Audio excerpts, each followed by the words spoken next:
Everything that you want is already ready for you. Everything that you want is actually already ready. All the parts have been assembled. Everything is ready. All of your creations, no matter how big or small they may seem, to law of attraction, to the energy that creates worlds, it's all the same. It's as easy to create a castle as it is to create a button. It's the same energy. It's the same formula. And the formula goes like this. You ask, life causes you to ask. You can't help but ask. Desire is naturally born within you. You keep your attention on the presence of your desire because it feels good, because you know your guidance system. So you know it feels good. And the presence of your desire feels good. So you keep your attention steadily on the presence of what you want. You get excited for it. You're just imagining in your mind and you're excited for it. And you don't look at the absence of it because it doesn't feel good to look at the absence of it. And also, since you're looking forward, your desire is bound to come at some point. So you're looking forward. And then enough momentum ensues, and before you know it, you get an impulse because your inner being knows it already became, the second you wanted it, your desire, your inner being became the vibrational equivalent of your desire. It became the vibrational equivalent, which means it became your desire. It means that your inner being is already living the vibrational version of your desire. Your inner being said, oh, you want this? Then I got it for you. And then your inner being radiates that frequency, it broadcasts that frequency, it becomes the vibrational equivalent, and it sends you a broadcast. It gives you the broadcast. It says, come over here, come over here, come over here. We have your billions, we have your millions, we have your trillions, we have your empire, we have your books, we have all of your accomplishments. They're here right now. But then you're over here saying, I don't see it. I don't see it. Your inner being is holding everything that you want in this vibrational reality. When you ask, it really is given.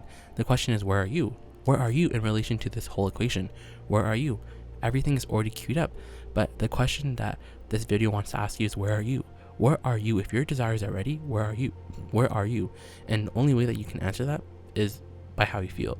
Because you want to justify. You want to be like, well, I'm here because of this, because this person did this to me.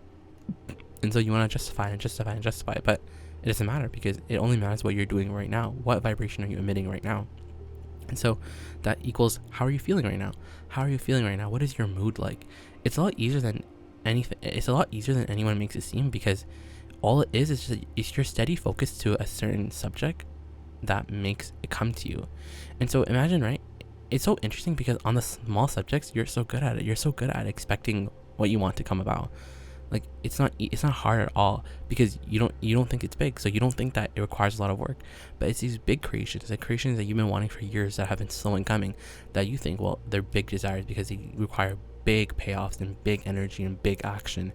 And we say it doesn't matter how big or small it is, it's the same energy. And in fact, it's the big desires that you should be getting easier because there's so much life force that you've summoned on your behalf, and your inner being has summoned it for you. And so this video really wants to help you understand the difference between the presence and the absence of your desire, because sometimes when you think you're thinking about your desire, you're really thinking about the absence of your desire. Sometimes you may be getting frustrated because you'll be like, well, I'm thinking about the subject, I'm focusing on it, I'm doing all the processes, how come what I want is still not coming about? And in reality, law of attraction is always fair. Law of attraction does not give you what you think you're not. It doesn't give you. It doesn't assert anything into your reality. It gives you what you're a match to. Law of attraction does not discriminate against anyone. It gives everyone what they are a match to. So change what you're a match to. So be aware of what you're a match to. Look around at your life. What are you a match to? If you don't like it, then you have to find a way to offer a different vibration. You have to find a way to do something different. And what we're saying is that when you think you're talking about the presence of your desire, you're thinking about the absence, because here it is. The presence feels like, oh, I'm so excited for it. Think about when you're going on vacation. How does it feel? You talk about the presence of it. You're talking about the presence of it. You're saying, I'm so excited for it. It's going to be so fun to go on the plane. It's going to be so fun to be together. It's going to be so fun to go on the beach. I'm so excited to eat. That's the type of conversation you have. When you buy the ticket and you know you're going to go on the plane and you know that the plane is going to take you there, you're not worried, that you're not doubtful that you're going to get to the vacation spot. You know you're going to get there, but you know that it's going to take time, and you don't get discouraged at where you're now standing in proximity to your location and your vacation location because you understand that there's a physical journey. And so it's the same thing with all of your desires. You have to remember that you're the one that law of attraction, you're the point of attraction to which everything is coming to, which means that you're the one that holds the key to everything. So you have to understand, am I talking about the presence of my desire or the absence? It's that simple. And whatever your habit of belief is, it's like this, right? It's like every subject is really two subjects. Every subject has two subjects built into it. Shout out Albert Einstein. He said that he developed this theory of relativity. He said that if you know one end of the stick is, naturally the other end of the stick is in a vibrational reality. It exists too, but it's in a vibrational reality, because that's what we're saying. We're saying is that the other side of the stick, the presence of what you want is born from the absence, but your attention is only on the absence because that's what you can see. You're so good at telling the truth. You're so good at telling it the way it is, but you don't understand that when you're doing all that, when you're telling the truth and being as real as you can, you're actually shooting yourself in the foot. You can't be real in a vibration that responds to in a reality that responds to your vibration. You have to understand that it doesn't matter what you're seeing, it's your perception of it anyways. And so, because your inner being doesn't share that perception, your inner being has a version of reality and you have a version of reality, and your emotions equal that relationship. And so you have to use the guidance of your emotions, because the guidance of your emotional guidance system is the only thing that will tell you, are you focusing on the absence or the presence? And you really have to own where you are, because you can't just flail around and be pissed at the end because you're like, oh, I've been doing what I think is right, but does it feel right? Isn't that so interesting? Because you're so used to telling the truth that thinking about what feels good feels illogical, because it's like, why would I think about what's feeling good? But what's real and what feels good are often at odds, but you have to choose one or the other. You can't choose both at the same time. You can't talk about the presence and the absence of your desire. It's like if you were to create a tally chart of and call it that the thoughts about your desire, and on one side you talk about the presence, on the other side you talk about the absence. It's like, what is this thought? The thoughts that you're thinking about, usually about one subject, especially a big subject, is try organizing all your thoughts. Is like, is it the presence? It's true, but we're not talking about what's, this T chart isn't about what's true. It's about is this an absent thought about the absence, or is it a thought about the presence? Because everything that you want is already done, so you have to see it as a current reality, because when it's a current reality, you're moving towards it, you're excited for it, and when you're excited for it, when you're anticipating, when you're just excited for it and ready in that state of a light-hearted expectation, you move slowly, you move fast to it.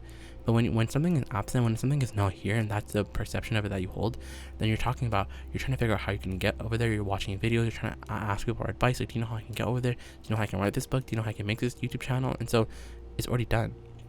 And that's the leverage of this universe, is that you understand that it's already finished, and now I'm making my way towards it. And the way that and how I make my way towards it is by only talking about the presence of it, because you can't talk about the presence of what you want and not have it come to be, because that's against the law of attraction. The law of attraction states that like calls to like. So if you're a match to your desire, if you're and you know what's interesting? All that means, being a match to your desire, just means being a match to the presence, because every subject has is like a stick. One side is the presence, one side is the absence. So on any subject, on any given subject, you have a proclivity to one side of the stick. So you have a belief, a habit of thought. So whenever you pick up the stick, so imagine you're picking up a stick of money, you're gonna talk about the absence of money, because I don't have it, no one has it, how am I gonna get it? I don't want a job, I don't want to do this. So the presence of it is like, it just goes unidentified. You don't really know the presence, and that's your job. You have to talk about the presence of the dollars. You have to talk about the presence of everything that you want before it gets here, because that's the law of attraction. And that's a real kick in the kidneys, because you're so used to observing reality. That's why non-physical energy really has your back, because you're in a world where you're often on the bleeding edge, because you're so used to seeing reality, and so you're so used to pigeonholing what you're seeing and putting everything into piles. But it's a vibrational reality. You got to get used to that.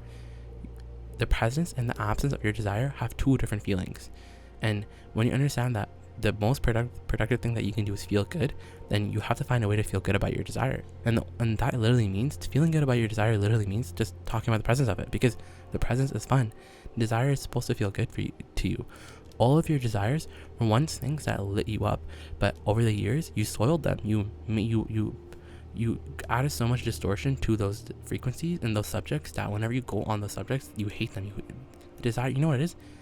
A desire that you believe feels good, but a desire that you don't believe, it hurts. There's nothing that hurts more than that. There's nothing that hurts more than a desire that you don't believe. And so learn how to believe it. And how do you learn how to believe something that you can't believe in? You can't. You can't believe in something that you don't believe in. You have to talk about the presence of it. You have to talk about the presence of it. You have to completely omit from your vibration the fact that you don't believe it. You only have to talk about the presence of it, because a desire that's powerful will shoot through any belief, will shoot through any doubt, because you don't have to go back and clean your doubt. You just have to choose what side of the stick do you want to be on, and stay on that side of the stick, and then you will get evidence, because that's how reality works. That's how law of attraction works.